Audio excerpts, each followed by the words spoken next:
There we go. There we go. Sorry, guys. Thanks for pointing that out there. I think it was Patrick. Thank you, buddy.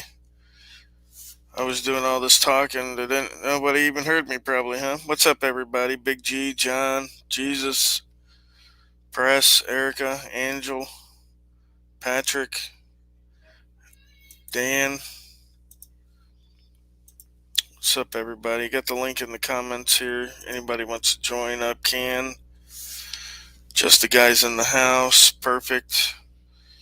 All right, guys. Yeah, we got a lot to talk about tonight. You saw the title. We're going to get into Annapolis Audit. Joe, what's going on, buddy? Theo, Nova, what's up? Again, links up there if anybody wants to join. We're going to start off tonight talking about Annapolis audits and how he was railroaded, is what it looks like. And what's up, I am free? Awesome work, man. Awesome work. I am free. I got the link if you want to come up and join as well, brother. I don't know if you do panels or not.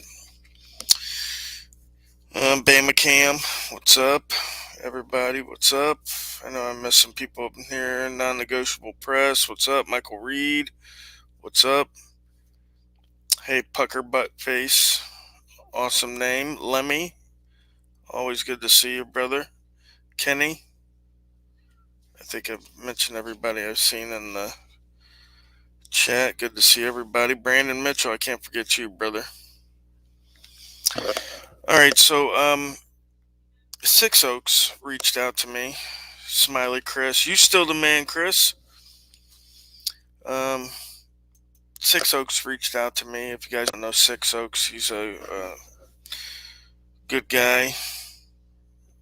They they constantly give me good advice. Very knowledgeable on the law.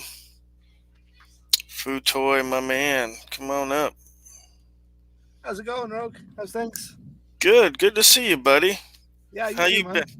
Yeah, good, not bad. Not bad. Survived Christmas. Yeah, holidays was good. Yeah, pretty good.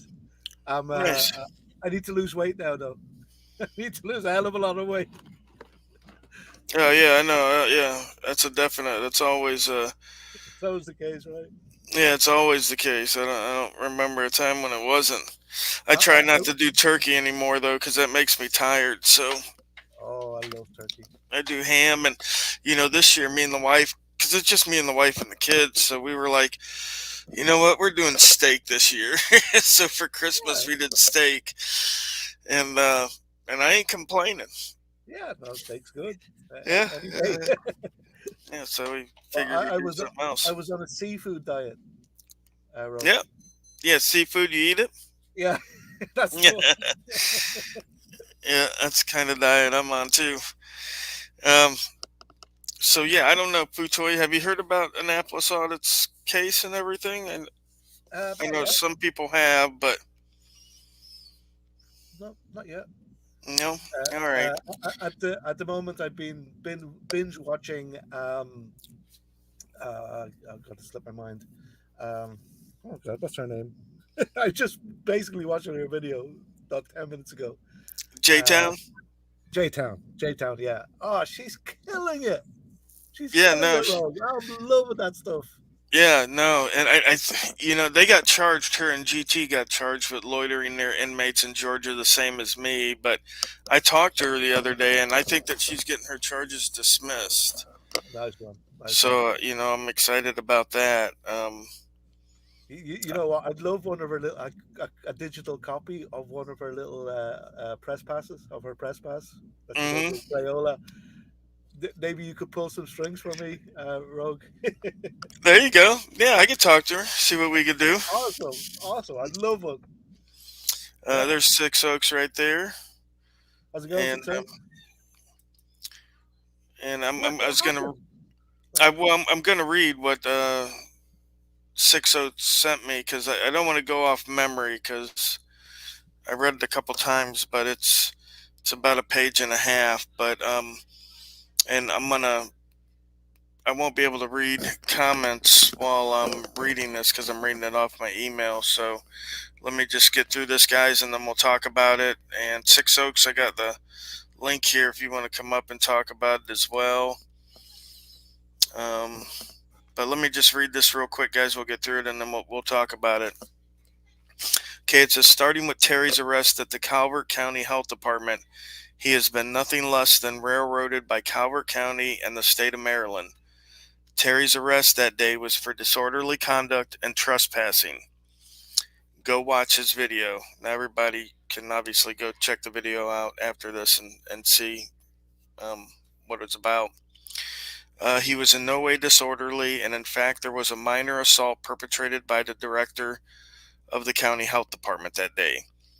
Furthermore, the assistant director there, a man by the name of Champ Thomas Cuddy, a few weeks prior, had had a conversation with Terry on video where he stated that the employees there were not always doing their best and that they weren't fully trained on how to deal with a person videoing on site.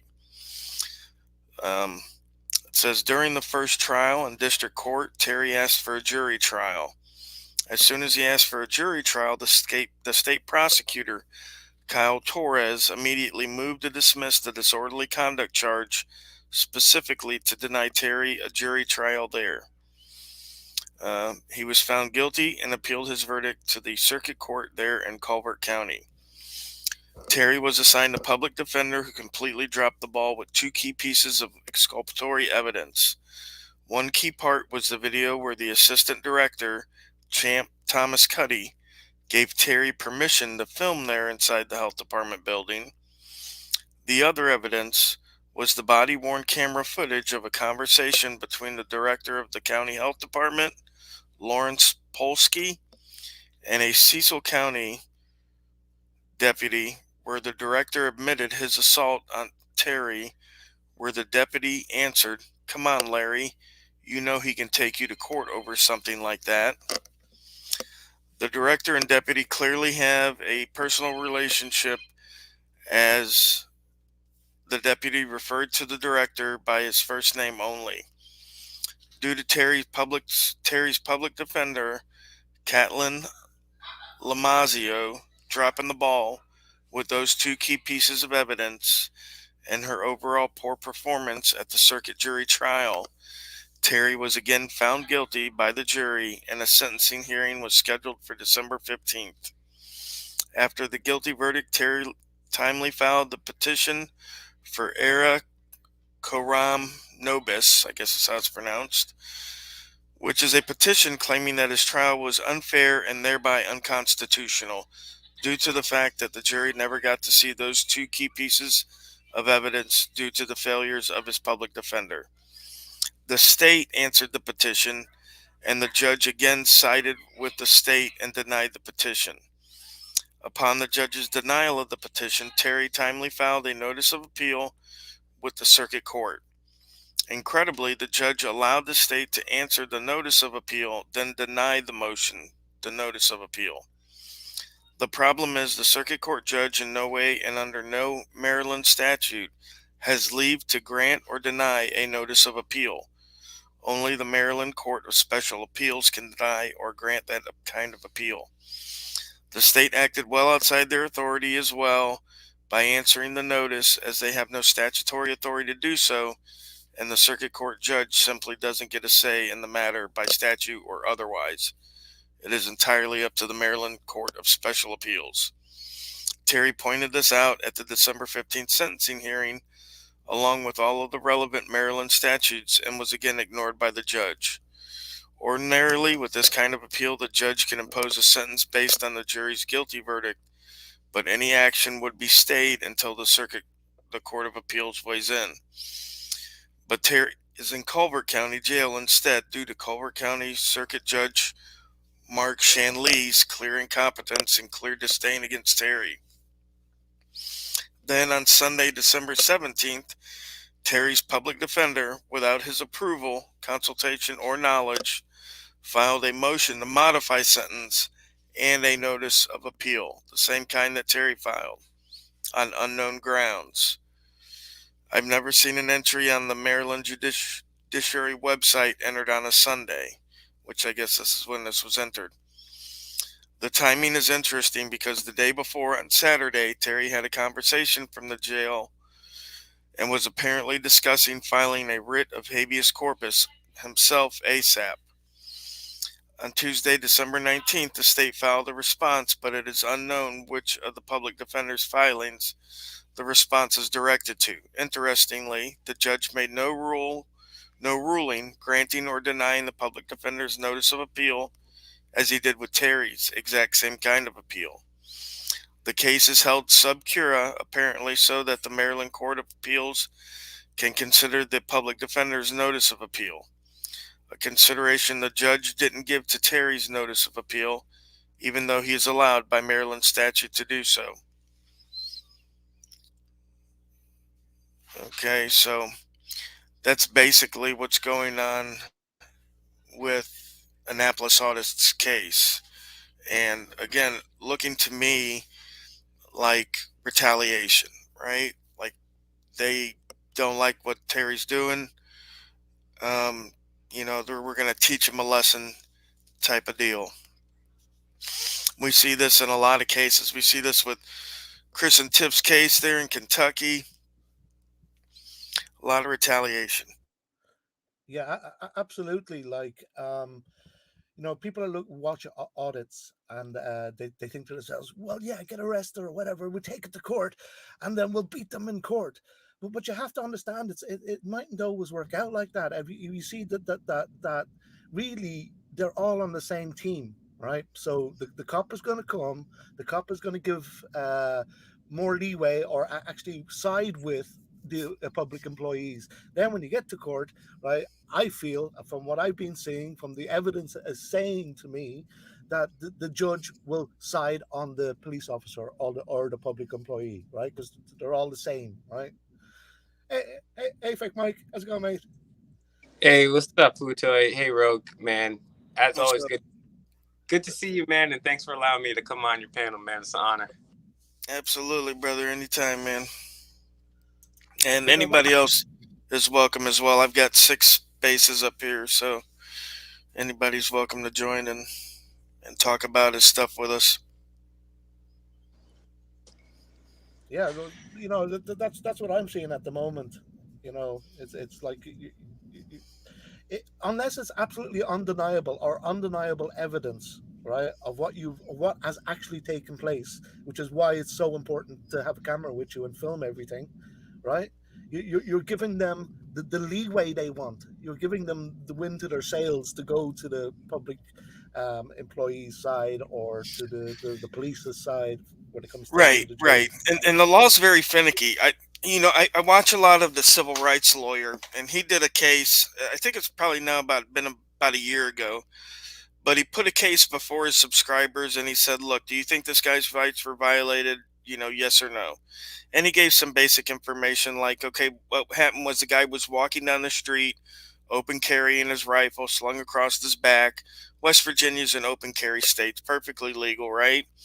So the Yeah, cops come, they stop him, ask him for ID. He knows it's an open carry state. He's not breaking the law. He doesn't give them their ID.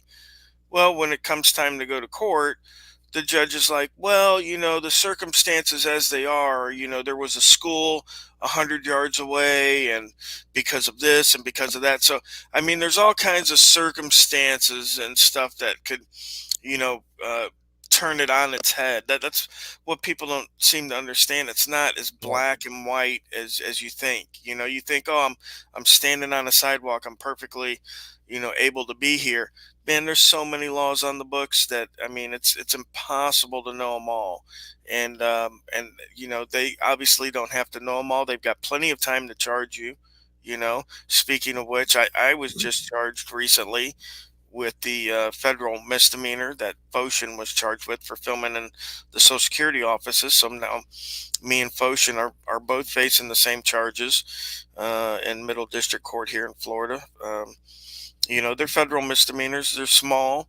but it's still a charge. It's a charge that we got to go to court now, and that we have to fight. And it's, I'm already on probation now. Luckily, the charges stem from incidents that happened before I was on probation, so it doesn't violate my probation. So that's the only silver lining there. But they waited literally like 10 months to charge me with these things. 10 months, 11 months after the incident, before I even knew I had charges. Um, Crazy. and part of the stream tonight was wanting me to announce that to my subs. I've known about it for a little bit. I was trying to wait till the holidays were over to keep it calm. It's just a lot of family time for me, and I don't need a lot of stress on the family because of it. So I tried to keep it calm. But of course, the trolls found out, and they wanted to blast it all over the place and blah. This Yeah. is the end of auditing. I mean, come on, man. These guys are so hyperbolic. It's insane. You know what I mean? Like, oh, They've he been, caught. they've been He, saying that for years, bro. They've been oh, saying it for about 2 years. every year I hear that. Oh, this is the Yeah. end of auditing for sure. We got him now. And it boggles my mind. And they're always telling me, how, oh, it's illegal to film in the post office and stuff like that. I said, dude, I haven't even been trespassed from a post office in like 3 years, right? And I go in them all the time filming, like literally all the time. You know what I mean? And because some guys Yeah. get arrested here and there, they're like, oh, yeah, it's because it's illegal to film in there and you don't know what Poster 7 says and yada, yada, yada. And I'm like, geez, dude, I'm like, how many times, exactly how many videos of me going to the post office and not getting trespassed do I need to show you? Like, is there a limit? Because I've got like 100, 150 of them, right? So Yeah. is it the limit 300 videos that I do in post offices where I don't get kicked out before you realize that I can do this? Or is it 500? I mean, I'll knock them out. It's no problem. I'll knock them out. I'll put them on the site. Everybody can see them. I'm not getting trespassed. 500, whatever. And then maybe you could quiet your idiotic ramblings down. But they're not going to do that anyway. But yeah, that's what they're saying. So kind of How did came out a that? little bit before I wanted, but whatever. How did that affect? How does that affect your situation, Um, yeah, I mean or if it. any? I mean, it doesn't, since I'm again, the incidents happened before I was sentenced for my probation. Okay. With probation, it's only if you commit a new crime, Okay. after you've been put on probation. So these incidents happened before I was on probation, so they don't count as Yeah. far as that goes. Now, God forbid if I'm to go to court and get convicted, maybe then that might have something to do with it. But I'm pretty up to standard on what these charges are about. And I know DMA, lost his case out there, but if you read his case, the arguments that they put forth, I don't think had any merit, from myself, from my own standpoint. He does have it on appeal. Yes, Peter O'Keefe, we are appealing that conviction in Georgia. I have a motion for new trial in Georgia, March 24th, and I'll get to that in a second. But I want to finish talking about this. The the the helping point that DMA has in his appeals, uh, that could possibly help him win his case. One of the only things is if the circuit court judges realize that he was in the lobby when they arrested him, right? Because when he was in between those two doors, that's a foyer, right? And we know it's a foyer because if you look at the building, see, when people approach this, they have to approach it from an angle of a lot of different things, right? So, like the Social Security Administration, it has a landlord, okay, and its landlord most of the time is the Government Services Administration, GSA. GSA is a landlord for a lot of federal buildings, Department of Interior, Department of Labor, even the federal courthouses sublease through the GSA, right? Because the government wants everything to be, um, how should I say, flow nicely, right? So they don't want, 50 different agencies out there leasing properties, right? And making their own Yeah. rules and doing their own things. So they want it to all be uniform, I guess is the word I'm looking for. So the SSA has a landlord named the GSA. And that's why when you go into the SSA, those list of rules that they have, the 41 CFR, those are GSA regulations. Those ain't Social Security Administration regulations, because I believe the CFR for the Social Security Administration is Title 40 in the CFR. I don't think it's 41. 41's the GSA, right? So they're required, if the property is a GSA controlled property, they are required to print those rules and hang them in their lobby. So if you're in the lobby and you see those there, those are the GSA rules, right? And every agency, it says right in the says right in 41 CFR, every agency in a controlled GSA building has to follow those rules. And if they don't want to follow those rules, they have to file for what's known as a deviation, right? And this is all in 41 CFR. You can read it. It's all the regulations which have the force of law, right? So let's say the Social Security Administration or the Department of Labor or the Department of Interior, let's say they say, well, we don't want filming in our lobbies. You know, we got the whole building to ourselves. There's no other tenant agency here, and we want the lobby. Thanks, Peter, buddy. To be not able to be video recorded in, right? They'd have to file for a deviation through the GSA, right? Because again, it's about uniformity, right? So they don't want different rules for different buildings, yada, yada, yada.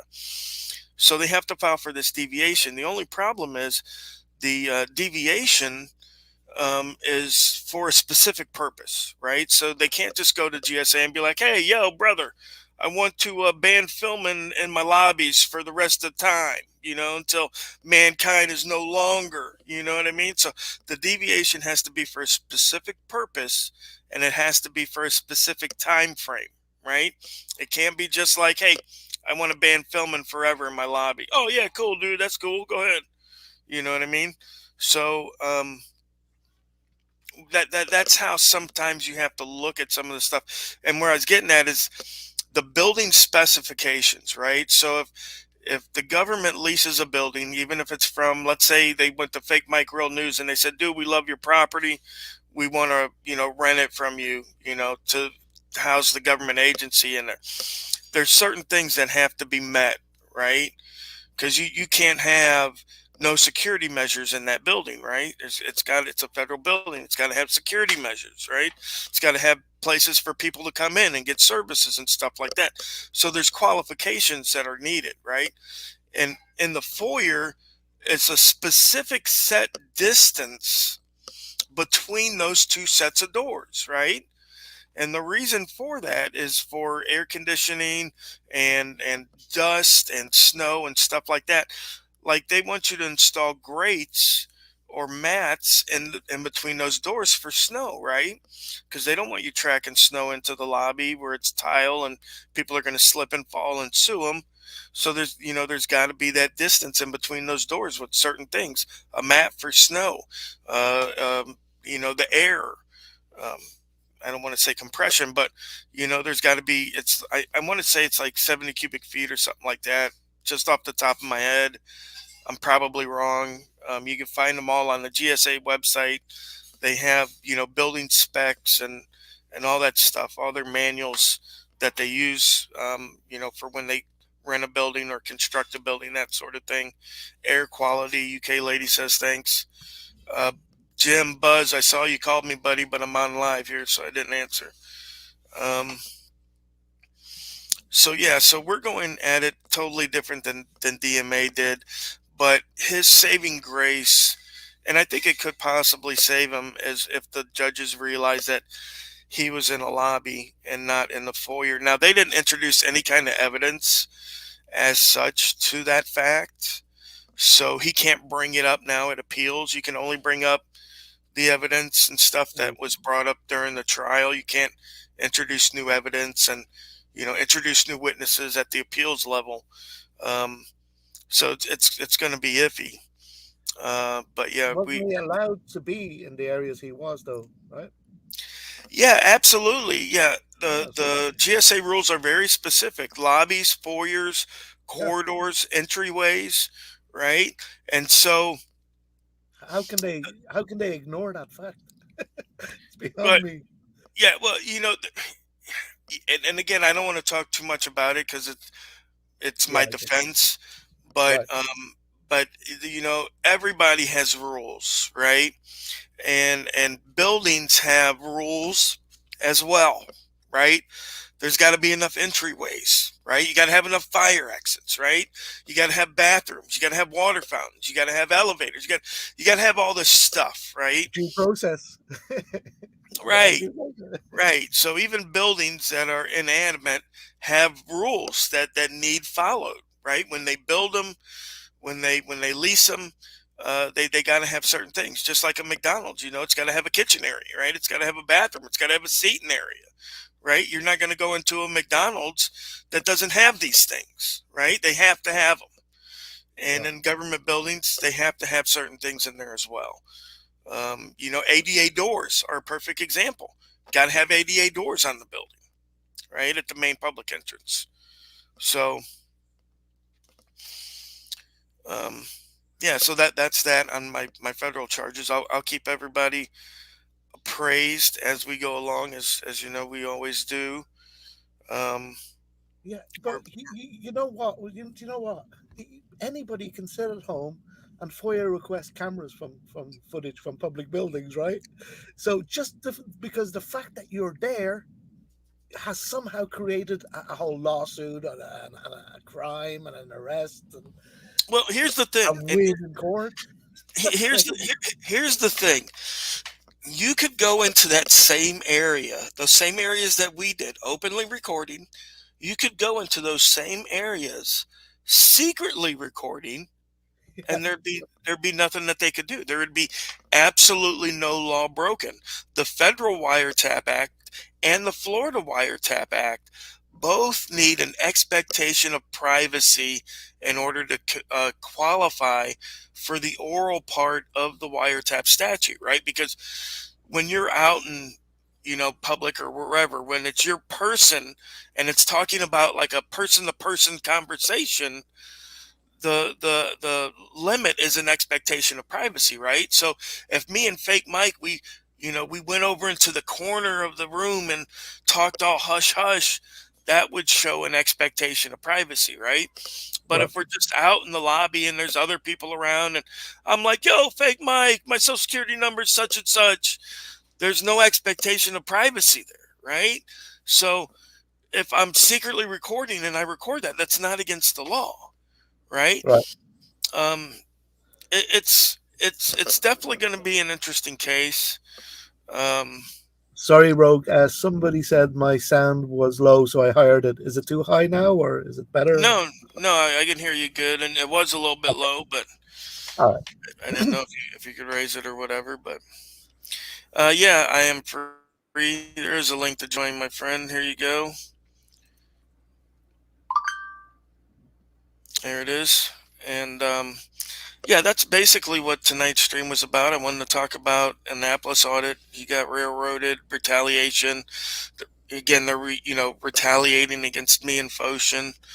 Because we go into other federal buildings, we go into post offices, we go into the VA, and these places have very similar regulations, CFR regulations. And as you guys know, the CFR has the same weight as law as far as that goes, right? No, Dummy Kruger, I do not plan to represent myself. I do have a public defender, federal public defender. Um, Now, I don't mind using public defenders because I know what I want out of the case, right? And I do my own research, so I know what to bring to him. So he doesn't come to me and say, you know, unfortunately, like DMA's lawyer said, oh, I think we should challenge it because it's vague. But the statute wasn't vague at all. It's not vague at all. And, And that's also, he did things behind his back as well, right? You need to watch out for that. right, Like he right. did things So, without his permission, right? right, Or exactly. knowledge, even. So you have to watch out. You have to watch them. Right. So yeah, I mean, if you know what you're doing, like okay, for example, in Georgia, I when I got convicted of the felony there, I had a public defender there. I had I did the case pro se up until the trial part, and because I wanted to make sure that I had everything I need should I need to file an appeal, I brought on the public defender. And when they called me the first time, they're like, "Oh yeah, we could probably settle this, or get some kind of plea deal." And I told them, I said, "No." I said, "That's not going to happen." I said, "There's two things that's going to happen. Either they're going to dismiss, or I'm going to, go for not guilty." Okay, that's what I want. Obviously, they convicted me, and we're appealing that, for different reasons. But, um, if you tell them exactly what you want and what's going to happen, because again, these people work for you, right?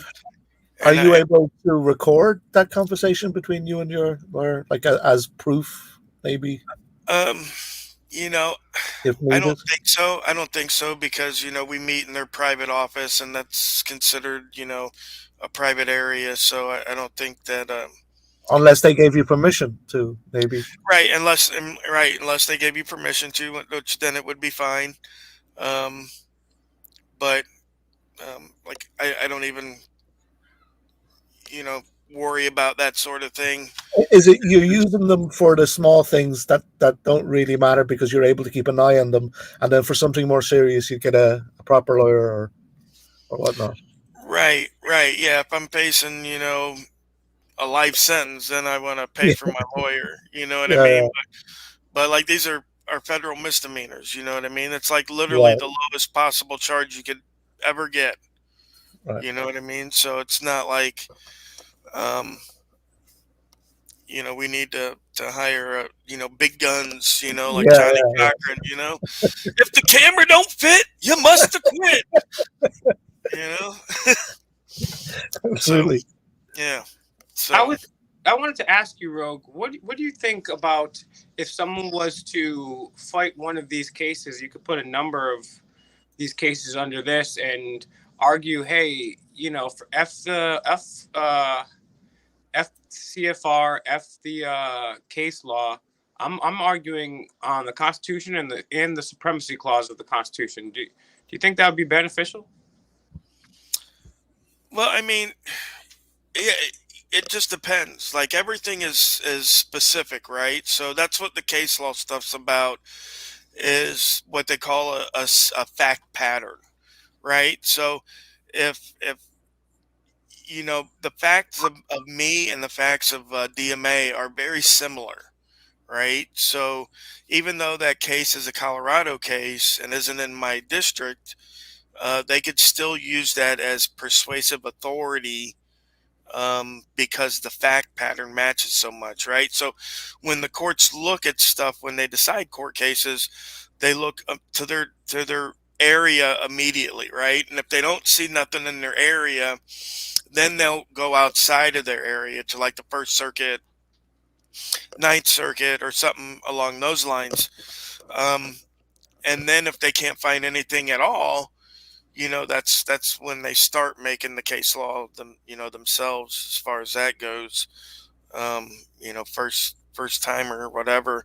But they always try to look for the cases that match, right? And that makes it easier for them. That's that stare, the whatever, however you pronounce it. I never pronounce it right.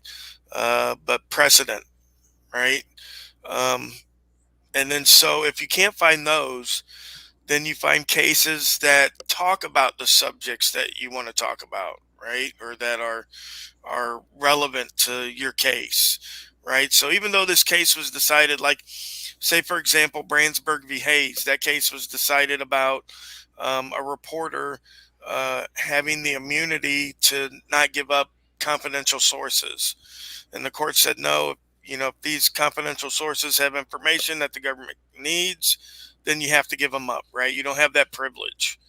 So, but in that court case, it also stated that the general public and the press have pretty much the same right of access, right? So when I go into court, coming up, and we're talking about me being able to be in the city hall, I'll point to that case and say, well, look, the Supreme Court here said that the press and the public have the same right of access, right? Because there is no case on point for an auditor going into a city hall and recording. The closest thing they got is Sheets versus Punta Gorda, where they talked about non-public forum, and even then, if the people, even because the trolls always say it, they point to it and say, "Oh, you can't film in City Hall because Sheets versus Punta Gorda," but that's not entirely true.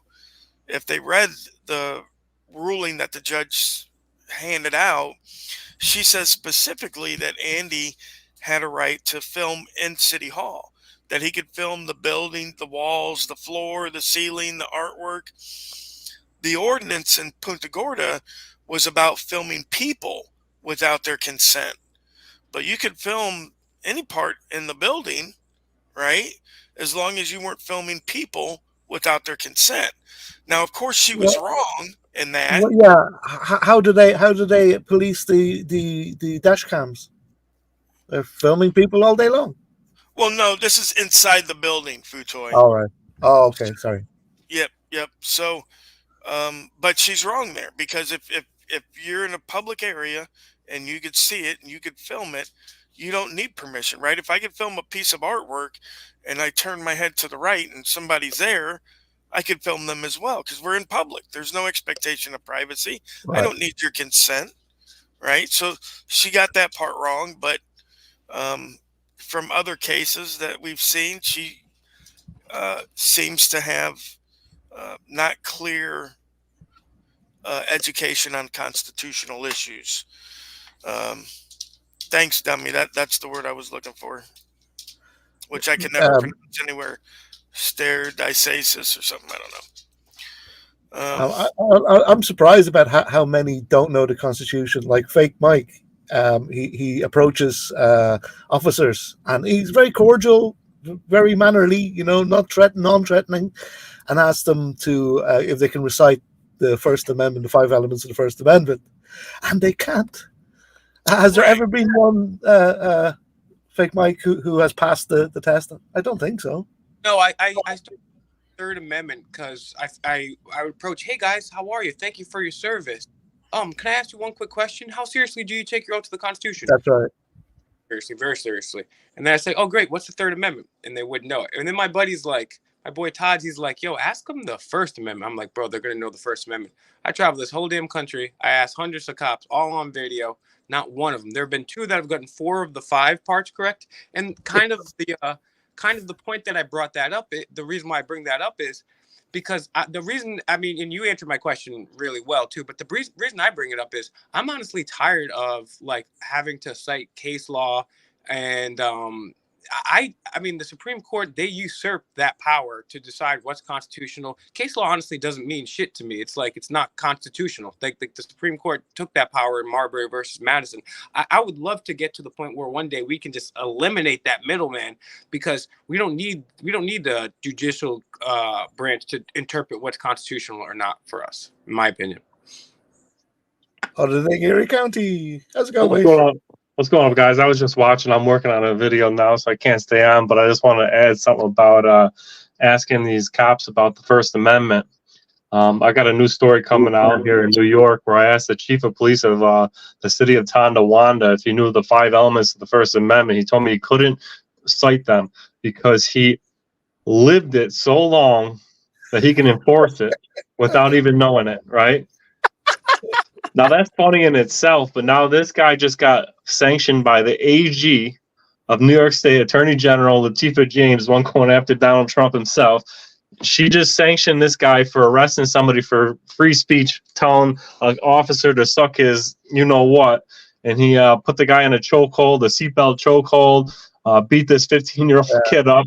Same guy who lives this Constitution for so long, he knows it, how to enforce it without even knowing it. On my video, now he gets just the other day, he come out with a sanction from the New York State Attorney General for illegal chokeholds, and just to point out that I went to all the county fairs in the Western District of New York over the last summer and did a project where I put it all in one video where I asked 5 sheriffs from all the counties in my local area Not one. I've yet to run into one police officer who can name all 5 elements myself. It's crazy, isn't it? And think They're that lucky to get 3 of them. It's crazy. literally. And then one other thing, because I saw them doing this on his live stream today too, and this has happened to me a couple times. Well, the police officer said, "Well, we don't talk about politics," and then they kind of threw him on a jag there.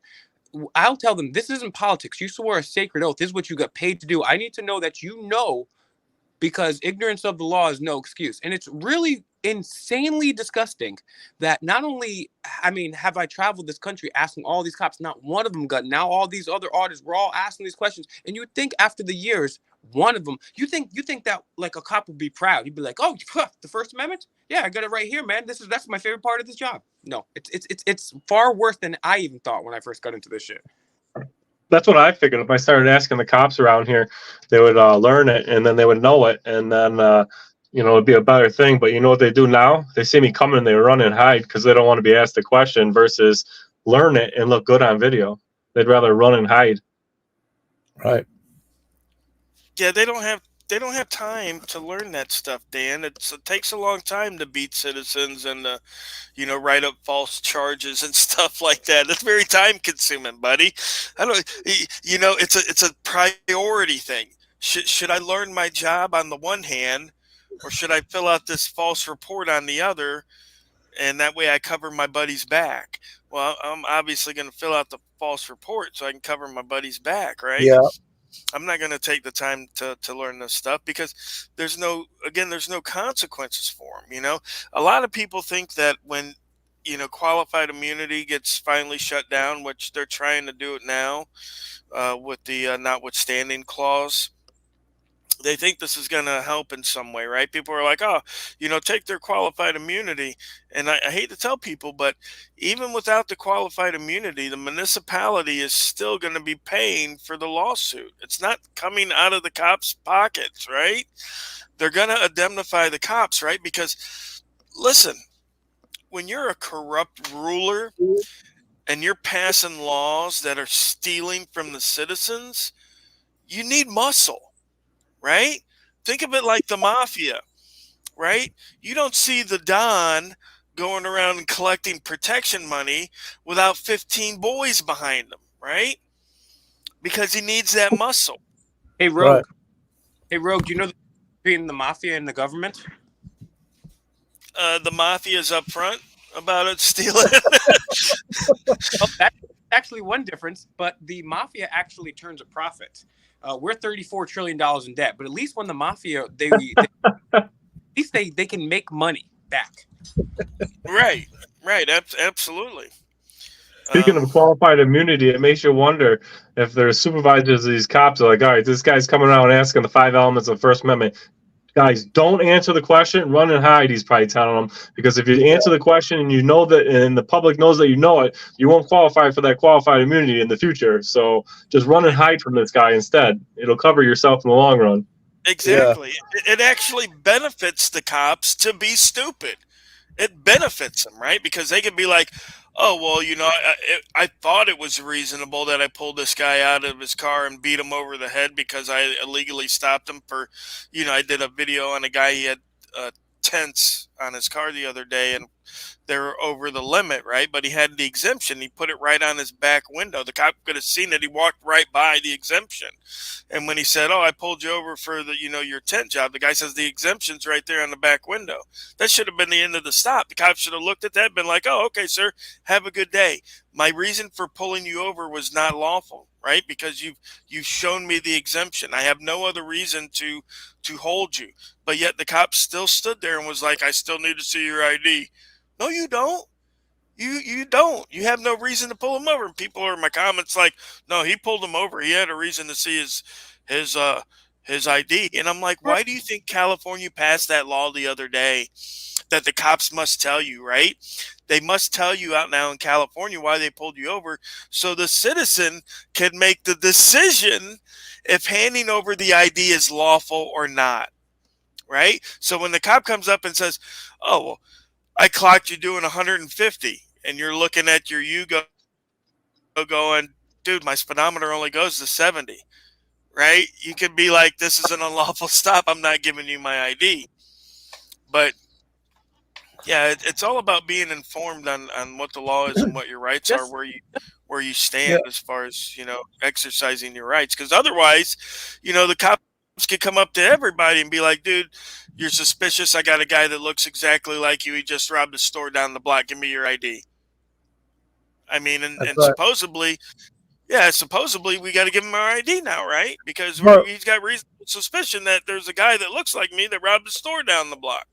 yeah. Can't they So, also do that in high crime areas? In high crime area, you have to produce ID.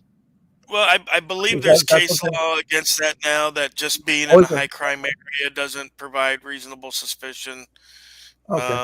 that you're engaged in crime. I'll But have that to used look to it be up. a thing. I'm But, pretty sure I heard it used to be a but thing anyway. yeah, no, I'm positive it did. Yeah. If Is you were is driving in the inland wrong neighborhood or something. is inland auditing media? Is he I am free? That Is is, that I am you? free. We haven't Oh Yes. heard yeah, from. yeah.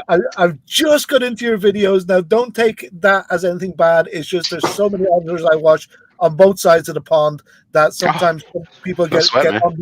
gets under the belt. But you brought a new thing that I've never seen before in that video. Hold on, let me just get the name of it so you know what I'm talking about.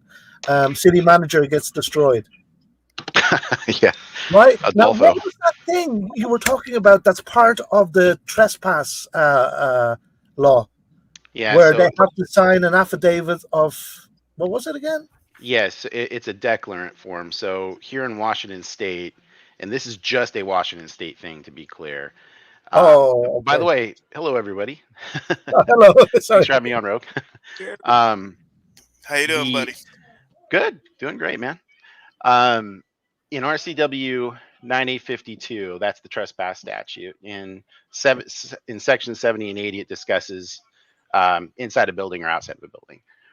In section 115, there's a declarant form that says there's 10 things that someone must attest to under penalty of perjury that are required to satisfy the statute in order to trespass this person.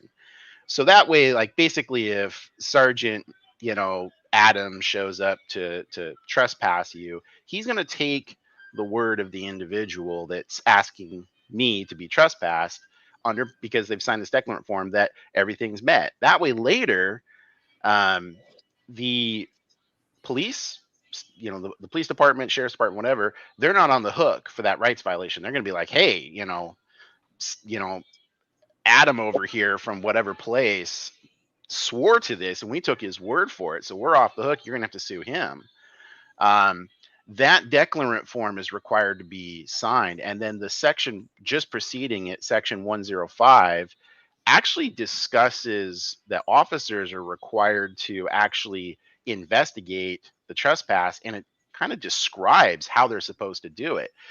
I think what I've found though in Washington State is this really weird area that no one's been doing correctly for basically ever, and now that it's showing the consequences of this because of how flippantly trespasses are put out, it would jam up the system. I mean, could you imagine all these people that trespass people all of a sudden Being held having to, you know, be Yeah, charged with perjury? It'd be crazy. yeah. That shivered some Hey, good timbers. evening, I y'all. think. Gainesville, Florida, down in the swamp. Hey, I wanted to talk about our friend XXGeo. He got a no information entered by the district attorney here. Does anybody know what no information means? Nope. No, I don't. You have to explain it. It How's it means it going? was dismissed. His charges were dismissed. Yes, Okay. sir. 3 bags full. Awesome. So, Well done. Well Very done, nice. Gio. so we're looking for an attorney for him, real hard and heavy. Civil rights attorney, right? Yes. And it's going to be against the city and the police and the fire captain that had him arrested on a civil ordinance violation. I And don't he got know. abused at the jailhouse too. Yeah, because that was the one where Gio was standing in the median there, and he had the flag on him, and he had already gotten. I don't want to say permission because he doesn't need permission, um, but He he already was. has the right. Yeah, he already had the right to be there, and the deputy chief had already told him that, and then he went out there and did it, and they came up and arrested him. So Well, that was a really interesting thing that was brought up there about, finding a civil attorney, because I've had a lot of people commenting recently, especially because of my most recent upload.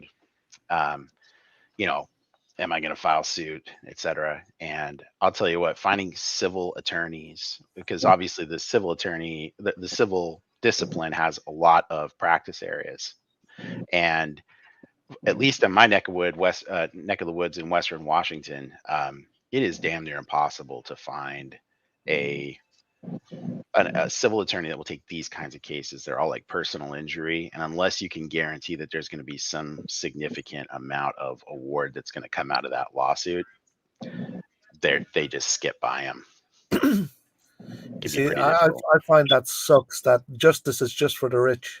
That pisses me off. Sorry, Rob. Oh, I mean, I've even offered straightforward, just like, here would be the money, I can get that retaining fee Yeah, down. well, let's face Or it. more. Most of the people that get assaulted and false arrested by the police, because that's basically what Geo has now, is a false arrest case. And he also got abused at the sheriff's department. They went hands on with him. Anyway, when you're poor, you don't have the money for a retainer. It's like Yeah, crazy, you've no. even if you do find one. Yeah, you need a public attorney, and we all know what that's about. We all know they need watched. How's it going? This is a public service. But in Wait, this wait, case, we have the police chief making the utterance, arrest them all on video. And I don't think there's been too many police chiefs that have made that utterance to a subordinate right there on the scene. What's up, public service? Motion? yeah, I'm going to address that specifically. I am media because that was the problem that I had. So when I started, I was lucky enough to be sponsored by a lawyer, really good guy. His name was Vince. He was with the Pulowski Mastrelli law firm out of Tampa, and he loves what we do, what some of us do. He doesn't like all the auditors, but he likes what I do. He likes Rates Crispy. He likes some of the other guys, the guys that are doing it calm. Auditing Erie County. I'm sure he's probably watching your stuff now, Inland Auditing. But he's a great guy. You might see him in the comments sometimes. But I needed money to go down to Punta Gorda. This was my first trip down there, and he talked to me on a live stream. He said, hey, I'll pay for your whole trip down there. Just get in touch with me. So I got in touch with him, and we set up an arrangement that I would advertise his law firm on all my videos. So that was, for the first like 2 or 3 years, if you go back and look at my videos, the first link under my video in the description box is a link to their law firm, their website. And we did that for 2 or 3 years, and he would handle my criminal cases and my civil cases. that's And awesome. yeah, and he was just starting out in the civil field, or just dabbling in the civil field. He was I think, criminal lawyer for 30 years. He's retired now, but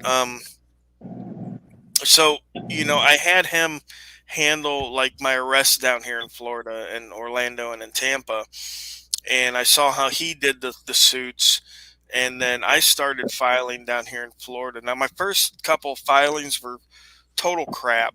I didn't know what I was doing. I was learning as I went, um, but it was still experience, right? So, and of course, they have to pay. So, as soon as you file a lawsuit, they have to pay money to defend the lawsuit, right?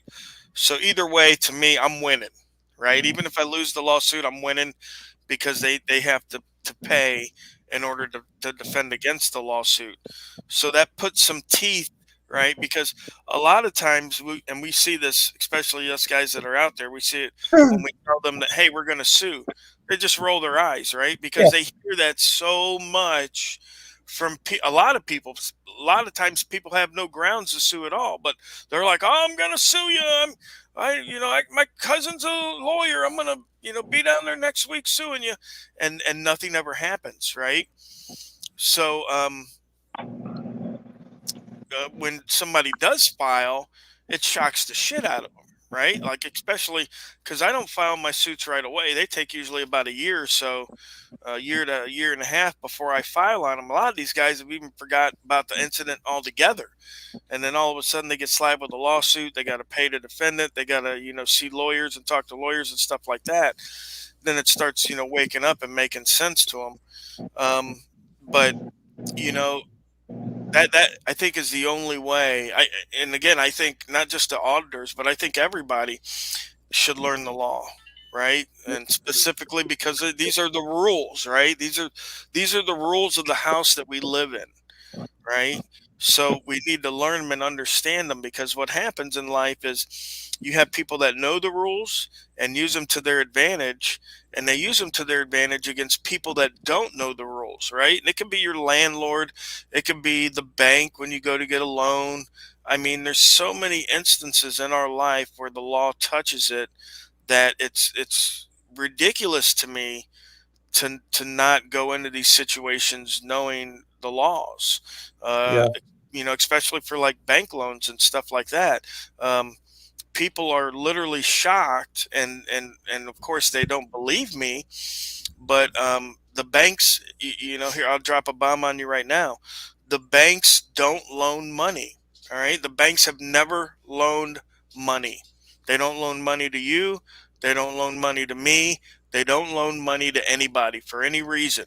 And I know people are out there in the chat and they're like, "Oh, I got a mortgage. The bank loaned me money. I got a car note. The bank loaned me money. I got a personal loan. The bank loaned me money."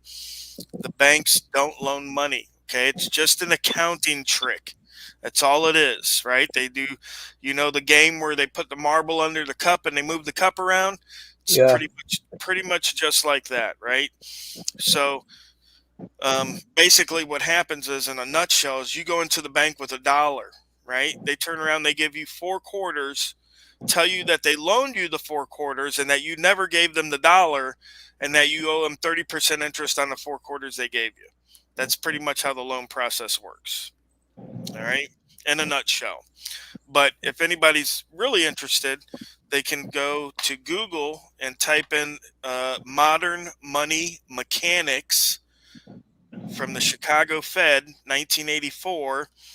And on the first 10 pages, it will tell you that the banks don't loan money.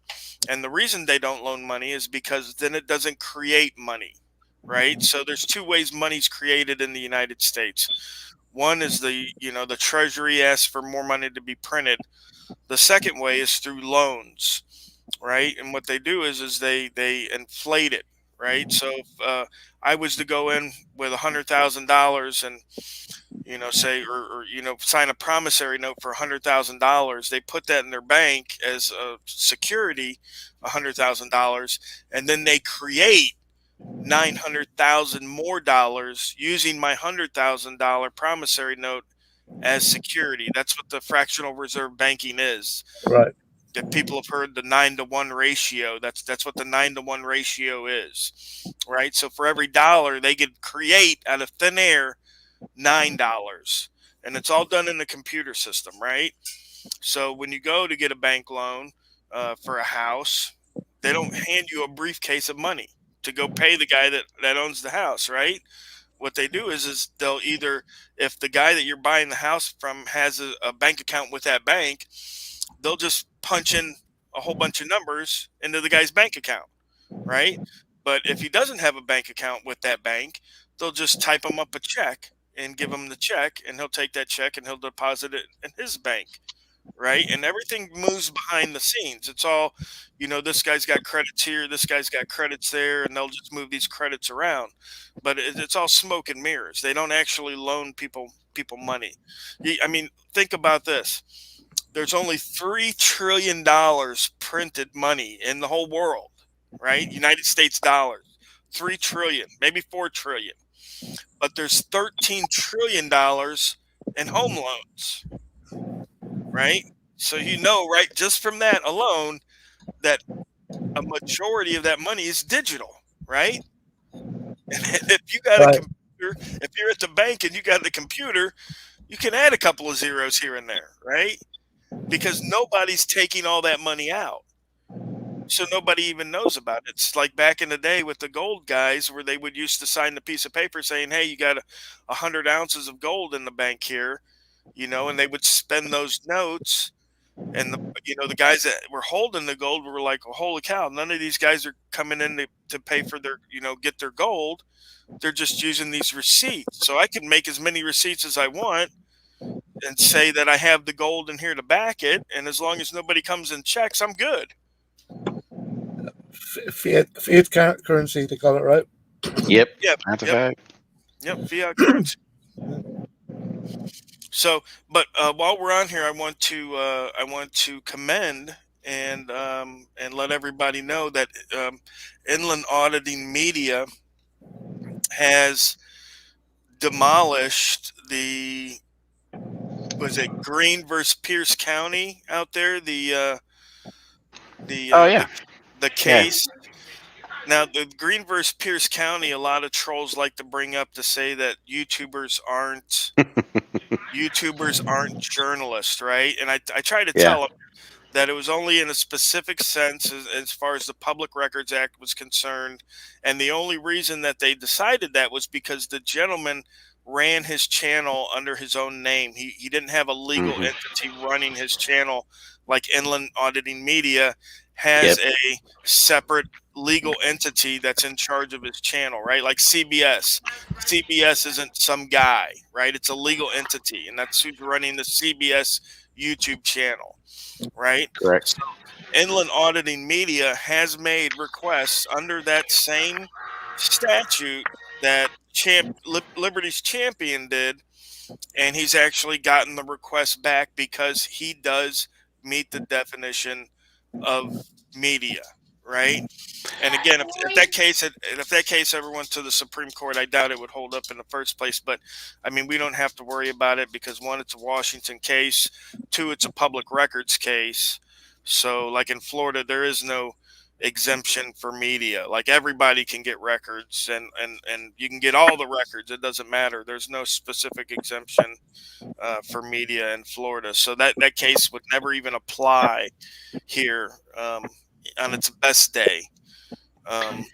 Yeah, I appreciate it. Thanks, Ro, for mentioning that. It's kind of weird because I'm actually starting to get pushback from other agencies now. So like how you made a great point. If you had like a ruling in the 9th and a ruling in the 11th Circuit, the ruling in the 9th would be persuasive authority in the 11th, but it wouldn't be actual authority there because it's a different circuit. What's interesting here in Washington, at least, is that if I go too far into this and everybody's like, please kill me now, this is so boring, just let me know. But the statutes that are referenced in that case law, there's two components to it. And Mr. Green didn't pass the first aspect that was brought forward from those statutes. It's RCW 568010 subsection 5. And if you look at that, it defines what media is. And so, when I created my company for my channel, I created the company being aware of that case law and ensured that I could approach it and pass muster when I got there.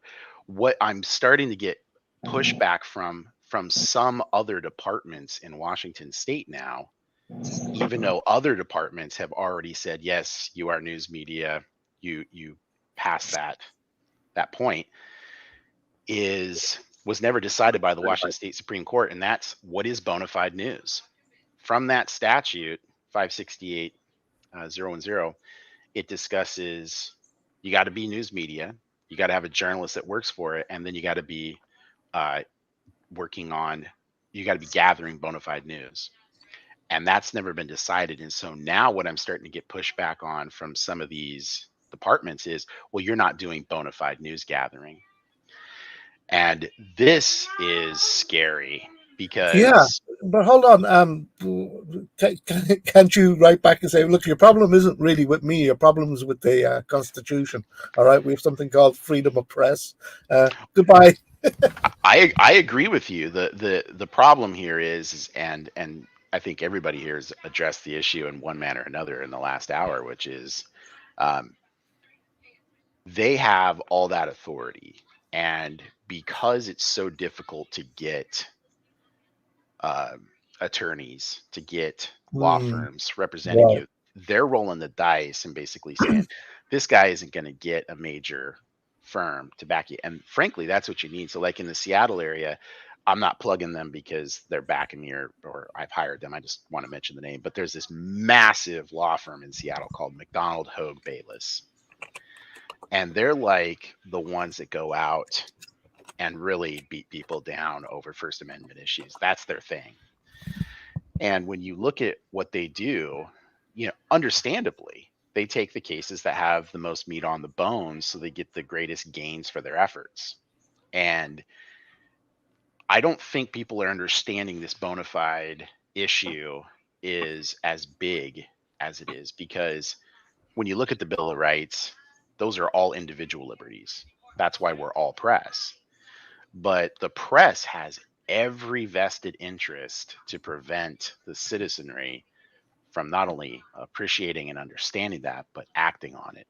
Because if everyone's press, they're just one of 342 million people and they don't matter anymore. And that's, I think, going to be the last vestige for them, is to try to stave off any of these kinds of acknowledgments, official recognitions from the government, at least in Washington State, for example, that everyone's media, because it just thins the water, and now they're all garbage. Have you heard of Attorney Shield? Oh yeah, oh yeah. I think everybody in the community's heard of that at this point. Right. So I think that's the way to go in this case, right? Well, I think my case, or my understanding, correct me if I'm wrong, but my understanding is that with Attorney Shield, it's just for services in the moment. So you get pulled over and the cops like, Right.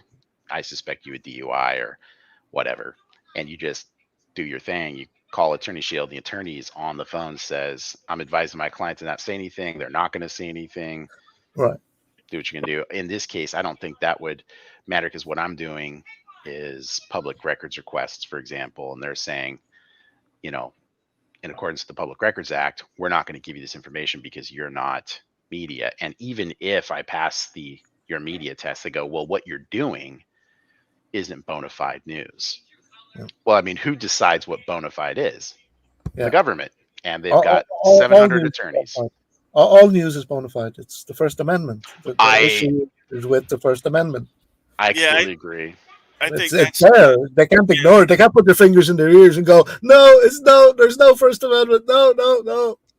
You know right. what I And mean? as far as bona fide, news goes, I mean, if you're pressed, then I guess whatever you'd put out would be news. Like for example, most people wouldn't consider it news, but C-SPAN is news. The courts have said that sometimes even things that people don't want to watch, like C-SPAN, is news, right? Because you're still providing the public there with information. Now, just because nobody wants that information doesn't mean that it's not news. See, because a lot of times people, back in the day used to tell me I wasn't news because, you had to have all these people watching you or whatever else. But, that was quickly shut down by the fact that, C-SPAN is considered news. And even things like, fake stuff like, I don't remember the name offhand of the paper that puts out, the Bigfoot and the Loch Ness monster stories, or alien abduction and stuff. But that's bona fide news, right? Even though it's completely made up, it's bona fide news according to the courts. So, basically, what you're going to have to do on that situation is take them to court. Yeah, I completely agree. That's my intent. And in fact, seizing on something you had mentioned a few minutes ago, which is you take that slow, methodical approach to stuff. Is like, a year later, all of a sudden they're served a lawsuit. That's the approach I'm taking here. Is I'm having conversations with multiple law firms in an attempt to have that real, involved conversation and say, do you understand how important this is? Because if they can simply decide that somebody's doing bona fide news, you could have a state, for example, or a federal government that is of currently one political persuasion or another, deciding that they're not going to grant FCC licensing, that they're not going to grant some other form of certification for your company to be a media company or to have licensing, because the kind of news that you're doing isn't bona fide. So at least in Washington state, they could be like, hey, if you're a Republican, hey, if you're a Democrat, if you're a whatever, we're not going to give you this because it's not bona fide. But the opposition or a person with a different viewpoint, absolutely, they're bona fide, because we're just deciding, I mean, what does that even mean? And I think this strikes at the very heart of, like, when you look at the ruling from last summer, the what's the name of that case? The Second Amendment case, the big, huge one, starts with a B. Just drew a blank on it. Drawing a blank on that. Dang it. Anyways, that big case. Yeah, that case in the written opinion stated, hey, we need to look back to the time of the founding fathers and really determine what was the intent in their writing this at that time. And I think this is going to be one of those moments where, when it does get decided, when it does get taken to court, it's obvious, just like you were saying, Futoy, it's the whole point of the press being an individual liberty is so that we can watch and report on the deeds, misdeeds of the government. I mean, all you got to do is just take a moment to appreciate the misery that the British colonists were going through, to appreciate why they were very interested in having that one of 5 enumerated elements of the First Amendment. Right. So that was Victorian times, wasn't it? The founding fathers. Yeah. So could you say the right to bear arms was possibly what they meant was the right to wear short sleeve T-shirts? Well, no, because I was thinking of the Bruin case, by the way. It just popped back into my head. Well, when you go and you read the opinion that Justice Thomas wrote, it does. You have to go back to how Brits spoke and what the context of it was back then. And when you read what Justice Thomas wrote, I mean, he was referencing the Federalist Papers, Anti-Federalist Papers, the written works of different legal professors and whatnot that the founding fathers went to school with, to understand what their intent was back at those times. And I think what's going to happen is, much like you see in the Bruin case, you're going to ultimately see something come down the same way, the same context as was in the. They blow my mind, the founding fathers, though, from what we can understand. Like, I know what you're saying, but from what we can understand, it just blows my mind. They didn't even have internet. They didn't even have Google, right? And like Benjamin Franklin just blows me away. Like, that guy was a genius. Oh, look at Madison. He was 24 years old. That's crazy, isn't it? That's like the most high-functioning 24-year-old I've ever heard of. Yeah. Damn. He's not playing like Pokemon Go. Like, what the? Well, back then, a learned person, was able to handle all his affairs. His legal affairs. It wasn't like today, where you could find somebody like a doctor who's incredibly intelligent, but who wouldn't be able to go to court to defend himself against a parking ticket. Right. You know what I mean? Or a nuclear physicist who couldn't change his tire. It wasn't like that. Like they realized, what's important in life, what I need to know that's important. Because listen, we could fill up our head with useless information from dawn till dusk. You could fill your head with every NFL stat from the beginning of NFL to now, or you could fill your head up with Supreme Court case law. or you could fill your head up with psychology and how the brain works, or the currency, and how the currency systems work. And people need to understand what's important and prioritize that, understanding. A lot of people, just like those guys that go out on the street with the mics and they're like, hey, uh whatever question they ask, where's Jamaica at, or whatever, you know what I mean, and they're all pointing to Canada, you know. Yeah, yeah. So, I do but those videos. Yeah. yeah, but if you asked them, who Justin Bieber was dating at that time, they could all Oh tell yeah. Oh you. You yeah. know what I Because mean? he's And criticized. yeah, that's what I mean. People just, Yeah. they're filling up their head with useless information, and I'm slapping myself in the head, thinking, my God, you have a computer in your hand. You have the resources in your hand to learn anything you want to learn, Right. Right. and yet you're spending it on Candy Crush. You're spending it on uh, just useless stuff. Twitter and and Yeah. whatever else, where they're Like making challenges like of sniffing cinnamon or whatever the hell they're doing now. oh, that's ridiculous. Yeah. Yeah, Yeah. TikTok. But Thank you, Peter. but even the cops though, like you know what I mean, they have a time from when they leave wherever they are to get to the alleged incident, right? And in that time they have a computer, they have somebody at their base. They can actually look up the laws on the way. You don't have to know all the laws. On the way to each law you go on, to each infraction you go to, you can research something about it, right? So you can get there and you can go, no, they cannot be trespassed from public property without them committing a crime first, right? But that's why auditor. That's what I say to all the people who are against auditors. Listen, these are your rights, right? So as you can see, with many different things, that like 4 years ago, people were getting beat up, people were getting killed, people were getting assaulted all the time, right? But because of auditors now and the cameras and YouTube, thank God for YouTube, we're able to bring to light, right? That sorry, I lost track.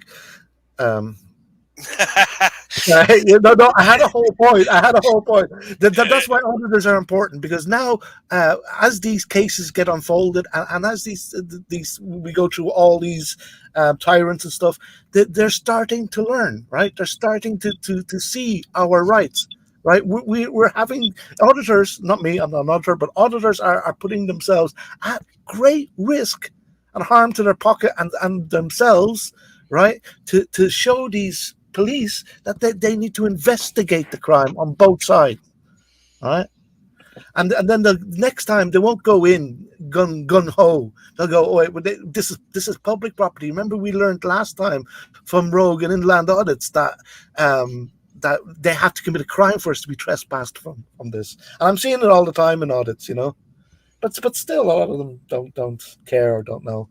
Like that's what I was saying about the attorney shield, right? It is what it is now because it's new, but I mean the guys do want it to be something for our benefit and will grow it, right? So we do need to get behind it. I'm not trying to. I just think it's a good idea, and to go in that way where we have a community where we're making it possible for everybody in our community to get some sort of proper legal representation, right? And it Right. starts off on the phone, like you say, with the police interactions on that moment. But I think if this takes off later, it can be. They can also supply other services, which we desperately need as a people, Futo, I gotta throw something out there because whenever I think you guys have probably seen this in my videos. If I make a mistake, I'll like edit in an answer. But since I'm live, now that I think about it, when you were asking about the period, I don't think that was the Victorian period because I know the Brits name it based on the monarch, and Right. Victoria was after that. So King George III, I would guess it was probably something like that. I don't know if you call it the Georgie time or. But Anyways. I know, but I was just joking around. I have a weird sense of humor. The more you get to know me, the more you'll see my humor. I just it popped in my head, like if I think there's something wrong, it'll like with the Bruin thing. I was like sitting there thinking about it, and I was like, oh yeah, it's the Bruin thing. So, anyways. All right, but oh yeah, I get you. You have to correct it. Yeah, I well, do. I I mean, feel compelled. yeah, but well, that's a good thing. A lot of people do it the other way. Don't correct stuff, you know. If I'm gonna walk around with a booger hanging out of my nose, I'd rather have someone tell me, right? Or Yeah, if I know about it, I'm gonna absolutely. clean it up. Yeah, yeah. Hey, Rogue, can you hear me? We Yeah, can we hear can about. hear you. Okay. Hey, thought I'd save you a phone call um, about Ammon Bundy. I sent you a email, and I don't know what he's not fighting back. I don't know what it is with him, but he's real religious. He's in Idaho, and they took his grandkid away from him.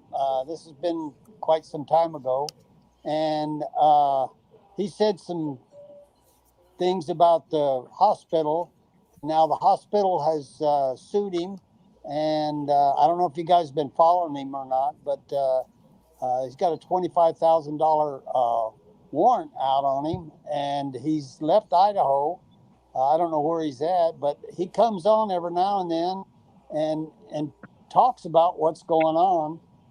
And from what I can gather, he's he's in the right. I mean, they have just, I mean, steamrolled right over the top of him, and he run for governor of Idaho, and I think that's the whole issue with them doing what they did to him is they didn't want him in there. Of course, he didn't make it, but it's if anybody can help him, I'm I'm asking if he can do anything to help him to maybe get him a lawyer or find out. I've been trying to contact him, but I haven't been able to.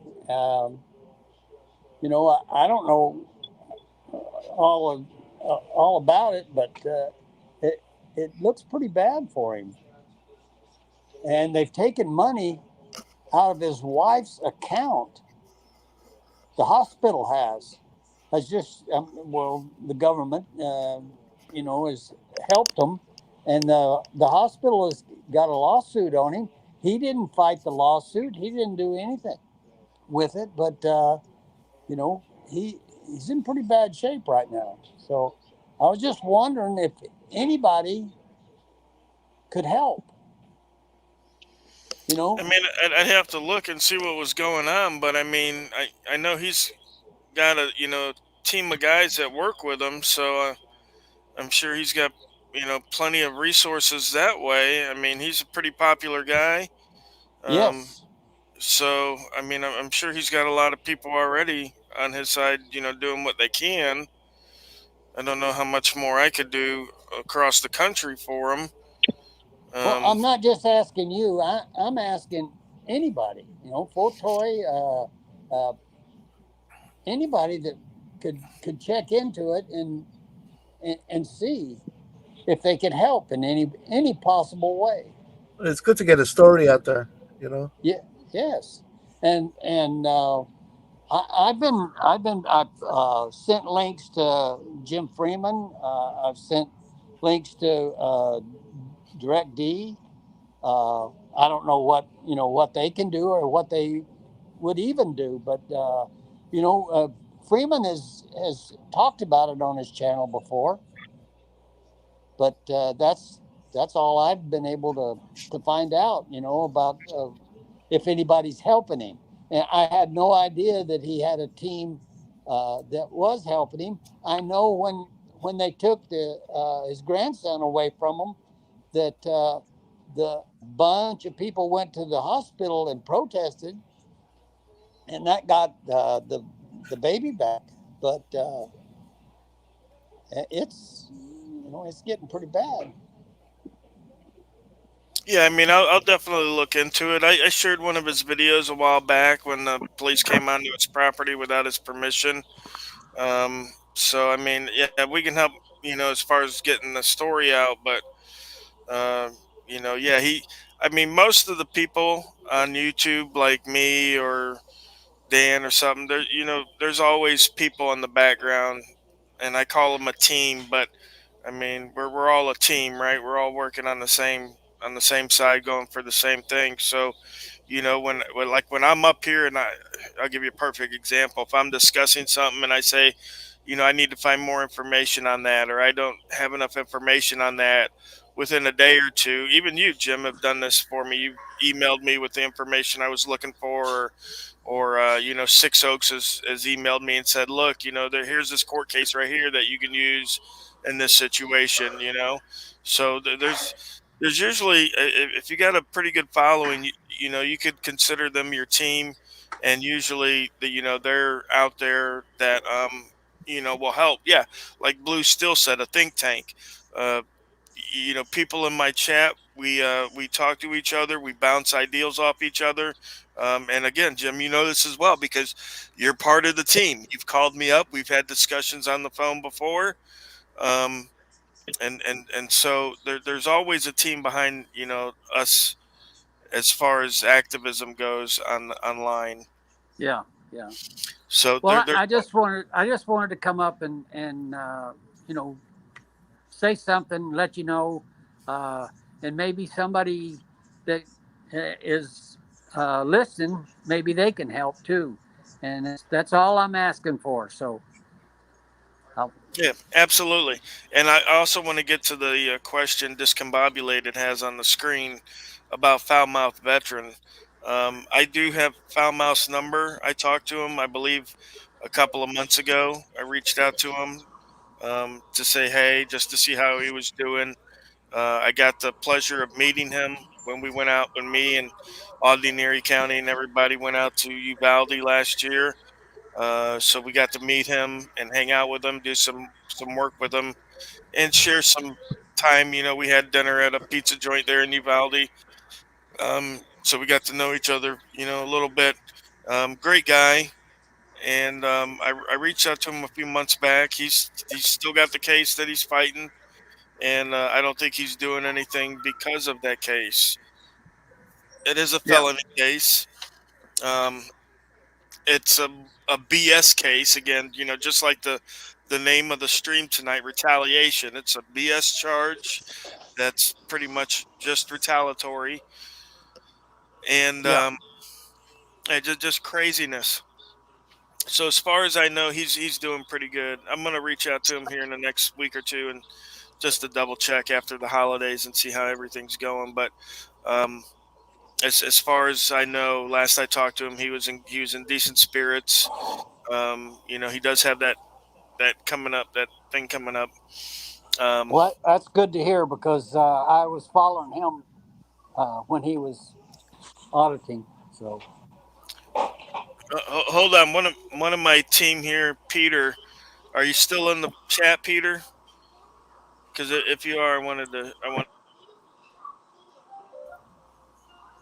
Peter is a subscriber of mine, and he does metal detecting, and he knows I'm a history buff.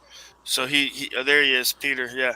So he likes to send me stuff, and I got here. Let me see it there. Now it's a musket ball, right, Peter? Awesome. Right. So he loves to send me stuff, and he's up there in the New England area. So he finds very interesting stuff. And I just wanted to say thanks again to Peter for sending me, because he sends me stuff for me and my girls, because we're all in the history and stuff like that. So just having this around, I usually frame stuff or do whatever, but this is it's a musket ball. It's heavy, and it's not flat, so it's hard to like encase it in something. So, but even just having something like this around is cool.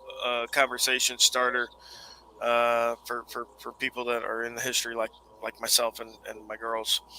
So Imagine thank getting you. shot by one of those bad boys. Damn, having that in your arm.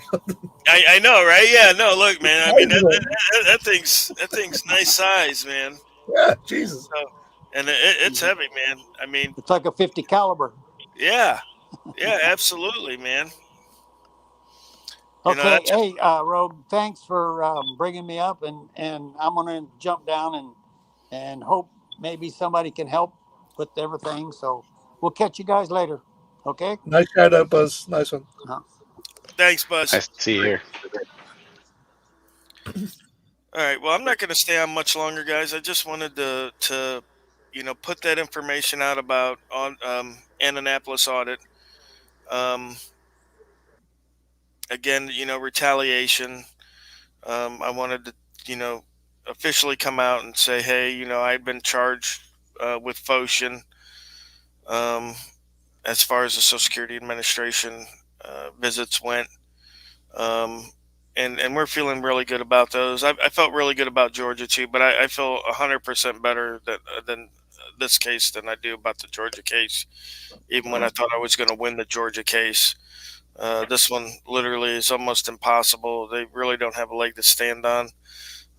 But everything can turn in a moment, right? So that's why I say it's never the right deal to give up your freedom, right? It's never the right ideal to put your freedom in their hands, right? You don't know what they'll do. You don't know the lengths that they'll go to in order to silence someone. I mean, think about the mafia. The mafia is involved in piddly shit compared to the government, right? The mafia is in the stuff for billions of dollars. The government's in the stuff for trillions of dollars, right? So if the mafia is willing to kill you to shut you up over $100,000 loan, then the government's in it to kill you to shut up over $1 million or whatever Right. scam they've got running. So um, yeah, I mean, Maybe. it doesn't make sense to offer yourself up as a sacrificial lamb when you could do the exact same job Yeah. without going to jail. You know what I mean? You can Yeah. expose these guys. You can get standing for lawsuits without having to go to jail. Like, Yeah. There's the yeah, hard way and there's the smart way. exactly. Yeah, exactly. And when I came into the thing, everybody was doing it the hard way, except they were hardly ever suing. Unless they got arrested, nobody was suing, right? So they would get their rights violated. They'd get kicked out of buildings, all this other stuff, and they would never sue because one, there's no lawyers willing to take the case, as Inland Auditing said, Yep. and they didn't know how to file themselves. So they would just be like, yeah, whatever, and I wanted to stop that, and that's been my mission, is to help educate people on what you need to do, and that you don't have to give up your freedom in order to do this job. Regardless of what the people in the comments say. Oh, if you're not willing to take the ride, you're not an auditor. That's These probably people, why you're not an auditor, bro. yeah, and That's these people have probably just started watching 5 minutes ago. I wouldn't worry about them. But honestly, you have taught us a lot. Well, me anyway. I can't speak for everybody. I think I'm justified in saying it though. You have really taught us a lot. And well. I really appreciate you for that. That's what I appreciate you for is knowing that and teaching, passing that on to us. Yeah, absolutely. I mean, knowledge is free, um, and it's meant to be shared. You know, it's meant to be given to other people so that they don't have to go through the same pitfalls that you did, trial and error, right? Yeah, It's the whole human evolution thing, right? The cavemen learned how to make fire, so the people after him could, make dinner, yeah, or they learned how to grow food so that way, more people could survive. Um, Hey, Rogue, I wanted to toss out one thing, though, little bit of good news. Now that I've got 3 active trespasses going, I am actually starting to have some attorneys show some interest in those cases because I've got nice one. that massive issue from CTAC, which, by the way, I got some little fun exposure of some information here for anyone that watches my channel. I just got some body worn camera footage for the sergeant that was playing silly little games with me at the FAA Tracon radar facility for that original video. okay. Literally admitted to conspiring with the Tracon facility manager on body worn camera footage to keep me off of that facility's grounds but he forgot to mute his audio when he did it. And then when I went to file the complaint, Hey, Hebrew. if anybody's seen the video of me when I go to the SeaTac airport, those 3 cops that came down to after I filed the complaint for the felonies committed by those officers at their police department, the 3 different officers that came down were clearly retaliating. So I think there's going to Nice. be a significant case See, after this is the thing. describing that. Am I overthinking it, right? Or is the separation of state getting diluted and getting diluted and getting diluted? I'm hoping I'm just overthinking it. Like, What do you mean? like the court system has to be separate from the police. Oh yeah, I mean the it's a division. gigantic problem here because the city of SeaTac. I know a lot of people aren't from Washington, but the city of SeaTac has jurisdiction for prosecution and hearing cases, but the Port of Seattle owns the SeaTac Airport, which is in the city of SeaTac. So the issue is that the Port of Seattle is spread throughout multiple jurisdictions, yet the city of SeaTac's prosecutor is the one that has jurisdiction. And then, of course, the issue is, and this is why prosecutorial elections are such a big deal these days, is prosecutors have the decision to whether they're going to, go forward with prosecuting or not. And that ability to say yay or nay on whether they're going to prosecute allows them to say, if they're on the government team, I'm not going to prosecute. And if they're on a team that's perceived to be anti-government, then we'll definitely prosecute. But the ironic thing is, if anybody's seen my FA video of Officer Michael and Carlos, who are pretty much 2 of the best police officers in the universe, federal police officers, boy, they saved my bacon the day. If you haven't seen that video, and I've just started watching your videos, but I'm definitely gonna. I'm a binge watcher, so I'm definitely gonna binge watch the channel. Yeah, I saw that. Yeah, it's crazy because that federal security officer, Farr, I'm pretty confident if Michael and Carlos were not there, that dude would have gone crazy, like physically violent was my impression. I think he would have. I agree. I agree with your assessment. Yes, sir. Yeah, and so to see 2 Federal Protective Services officers actually step up and be like, you're not doing this, you're going to let him in, you're going to behave. Okay, you're not behaving, then you're off duty, go to the back docks. Shocking. I have never seen that ever. Yeah. Not one time.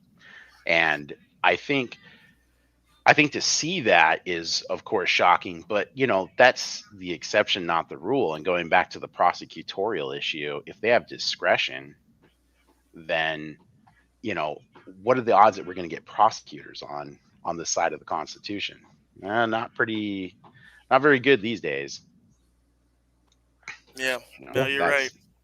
That's the problem there. But I want to address this real quick, as if it's your business. Posted, why not get arrested? Going rate is $1,200 a minute for unlawful detainment. So again, this is stuff that if we don't correct, it'll be spread around the community.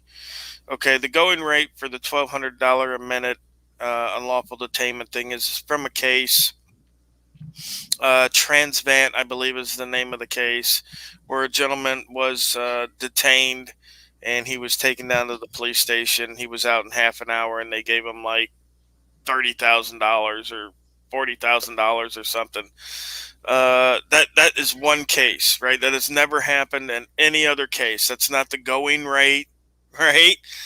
It's nowhere near the going rate, right? People get locked up. I got locked up tons of times in jail overnight, 12 hours. I didn't get nowhere near $20 million because the going rate was $1,200 a minute, right? It's hogwash.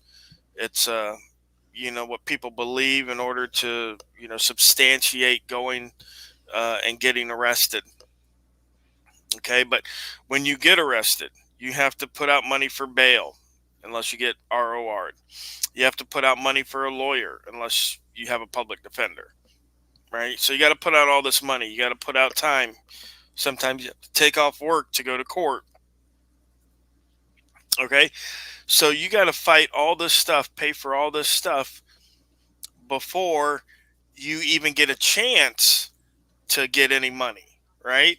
So again, I mean, if you're independently wealthy, get arrested. I mean, if I was independently wealthy, hell, I'd go out and get arrested every day. It'd be no big deal. But I'm not, and my subscribers are not.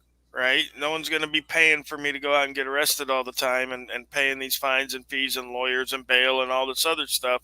So that maybe 3 years into the future, I might get, ten or $40,000. I mean, the payouts aren't that great. They're really not. And the more you get arrested, the less of a payout you get each time. Right? They're not just gonna. It's not like the payouts go up.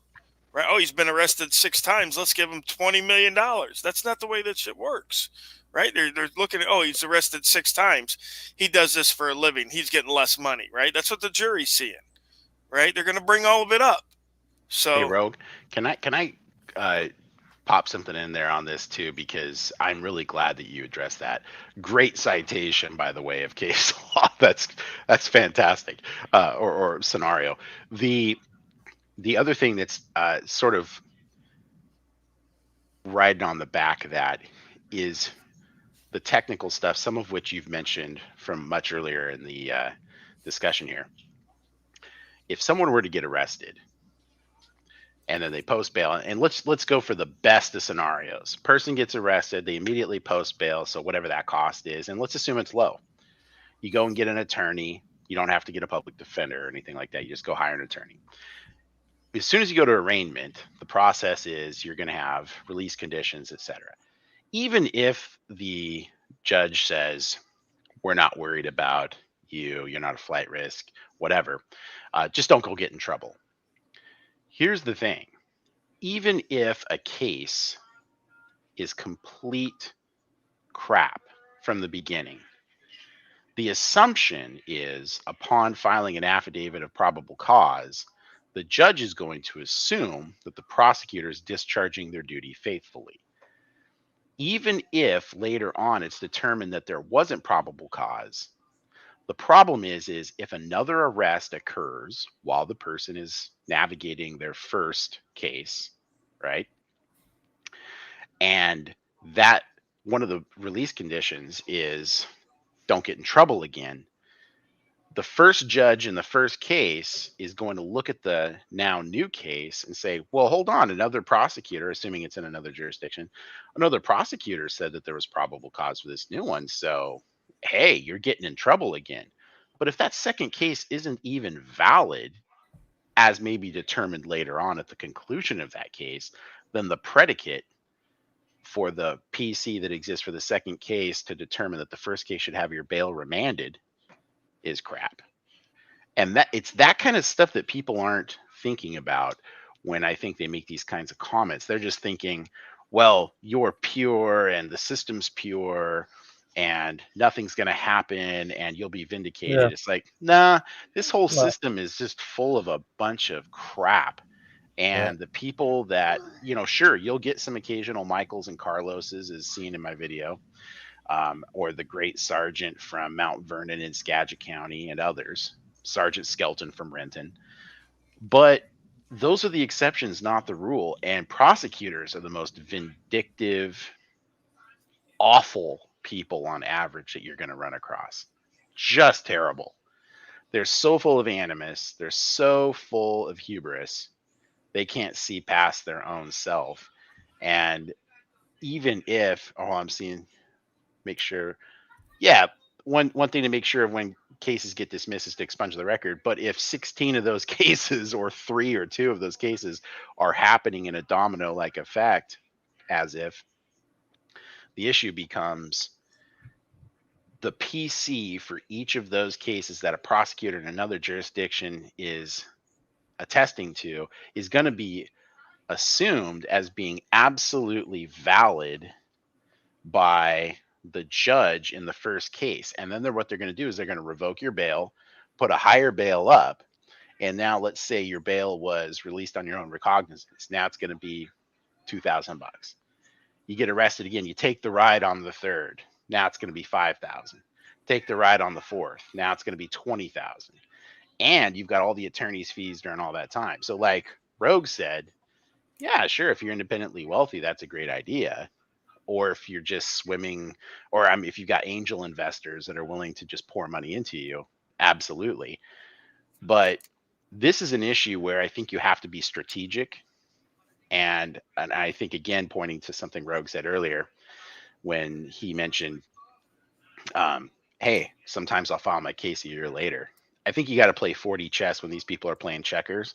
Give them time to feel secure that nothing's going to happen and then come in later.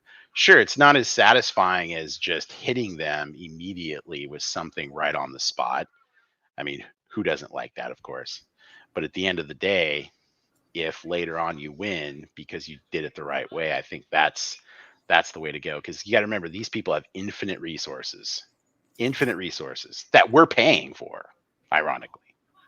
Yeah, I think we shouldn't forget that this is about our rights, not about a financial reward, right? Absolutely. But Absolutely. but on saying that, the best way to put our message across is to hurt them in their pocket, right? On saying that. Absolutely, guys. And unfortunately, the dinner just got made, so I No got to sweat, get out man. of here. Hey, no sweat. Yeah, thanks for everybody being here. Inland, great having you. Futoy, always a pleasure, brother.